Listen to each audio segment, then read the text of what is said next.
আর বাসনা আর ধ্বংস নাই বলে বারবার আসা আর যাওয়া, বারবার আসা বারবার যাওয়া। বাসনা আর সমুদ্র দেখা যাবে না, তার অপর পার দেখা যাবে না।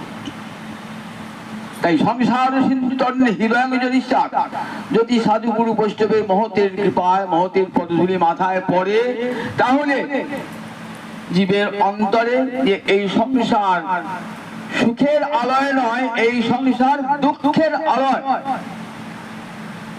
দুঃখালয়ং অশাশ্বতম, গীতা তো উচ্চকণ্ঠে বললেন এই সংসারের যে সুখ সেটা তোমার আজ আছে কাল থাকবে না, এ জন্মে আছে পর জন্মে থাকবে না। দুঃখালয়, দুঃখটাও যেমন থাকবে না, দুঃখের আলয়, আবার সুখটাও থাকবে না।